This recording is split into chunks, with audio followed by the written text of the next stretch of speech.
నాకు తెలిసి చాలా మంది రిలేట్ అవుతారు. 20 years ఏజ్ నుంచి 30 years ఏజ్ మధ్యలో ఉన్న వాళ్ళది. మామ 500 ఉన్నాయా, రైట్, పంపివా, ఓ 200 రూపాయలు ఇరా మళ్ళీ ఇస్తా.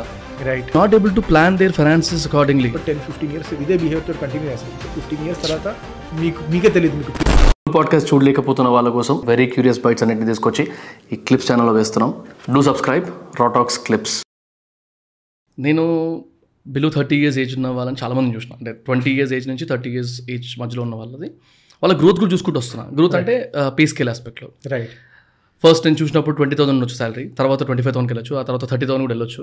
రైట్. బట్ వీళ్ళందరిలో కామన్ బిహేవియర్ ఉంది.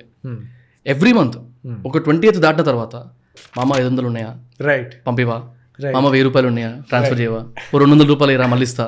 రైట్. లేకపోతే ఫంక్షన్ ఏమన్నా పార్టీస్కి వెళ్తాం కదా, మన దగ్గర పైసలు లేవు నువ్వు పెట్టేసి.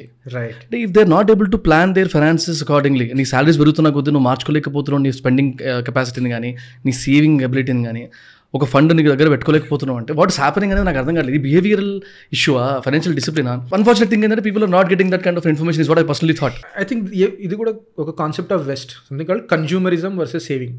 ఇండియాలో మీరు ఒక 20 years వెనక్కి వెళ్తే most people families use to save first and then తర్వాత ఇన్వెస్ట్ చేసేది. యూఎస్లో అలాంటి కాన్సెప్ట్ లేదు, ఎందుకంటే అక్కడ క్రెడిట్ లోన్ అనేది చాలా ఈజీ యూఎస్లో. ఇండియాలో కష్టం కూడా, అప్పుడు access to money was so difficult. Right. So అక్కడ మీరు డబ్బులు ముందు స్పెండ్ చేసి తర్వాత డబ్బులు సంపాదిద్దాం అనే బిహేవియర్, ఆ బిహేవియర్ ఇక్కడికి వచ్చింది. కానీ ప్రాబ్లం ఏమవుతుందంటే ముందున్న సొసైటీకి they had mostly government jobs, 60 years తర్వాత పెన్షన్ వచ్చేది. సో వాళ్ళు సేవ్ చేయకుండా కొంతలో కొంత నడిచిపోయేది. ఇప్పుడు సెక్యూరిటీ ఉండేది. ఇప్పుడు you look at offices around you, you look at people around you, see how many people are there over the age of 50 or 55. ఎవరు కనిపించారు మీకు. So the employability are generally కొంచెం ఓల్డ్ ఏజ్ వచ్చినాక people don't get hired is what I'm seeing. I could be maybe in my view.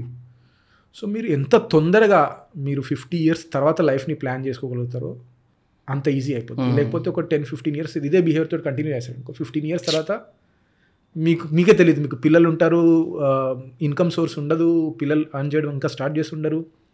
So how do you get over that? ఈ behaviour మార్చుకోవాలంటే 20s లో మార్చుకోవడం is easy, 30s లో is టఫర్, 40 లో is impossible. So start soon, start saving first and start spending first. But I personally feel I've seen youngsters చాలా మందిని మంచి వాళ్ళని ఎంత ప్రాపర్గా ప్లాన్ చేసుకోవాలని చూసిన. ఇవాళ రేపు ఏ ఫోన్ కొంటే బాగుంటుంది, ఏ బండి కొంటే బాగుంటుంది అనే ఇంపల్సివ్ థాట్ ప్రాసెస్ ఉన్న స్టేజ్లో కూడా there are youngsters who are investing on themselves skill development కోసము. ఆ స్కిల్ వాళ్ళని అంటే ఒక కోర్స్ తీసుకోవడం అనేది, అరే వాడి అకాడమీకి పైసలు కడుతున్నా, నేను 10 రోజులు పోయి వస్తున్నా అన్నట్టు చూస్తుండే. కానీ ఆ డబ్బు అనేది నీ మీద నువ్వు పెట్టుకుని ఇన్వెస్ట్మెంట్ రా అనే ఒక థాట్ ప్రాసెస్ రావట్లేదు ఎవరికి. దేర్ ఆర్ చెప్తున్నట్టు టీనేజర్స్ కానీ లేకపోతే గ్రాడ్యుయేషన్ అయిపోయిన వాళ్ళు ఓ 50,000-60,000 రూపీస్ ఖర్చు పెట్టి ఒక ఎడిటింగ్ కోర్సు, ఒక కోహర్ట్లో జాయిన్ అయ్యి ఒక కోర్స్ నేర్చుకోనో, లేకపోతే ఒక వర్క్షాపో, లేకపోతే ఒక మాస్టర్ క్లాస్ బూట్ క్యాంప్ లాంటిది అటెండ్ అయిన తర్వాత ఇమీడియట్గా 50,000-60,000 రూపీస్ పర్ మంత్ శాలరీకి వచ్చి అక్కడి నుంచి ఇంకొక బెటర్ ఆపర్చునిటీ వచ్చి అక్కడ ₹1,00,000 దాకా వచ్చిన వాళ్ళని లాస్ట్ 1.5 year జర్నీలో నేను చూసిన 3-4. సో థాట్ ప్రాసెస్ అగైన్ ఇది ఎటుపోతుందో నాకు అర్థమవుతలేదు. కానీ I'm trying to tell you that behavioural changes ఎట్లా ఉన్నాయి ఒక్కొక్కరి మధ్యలో.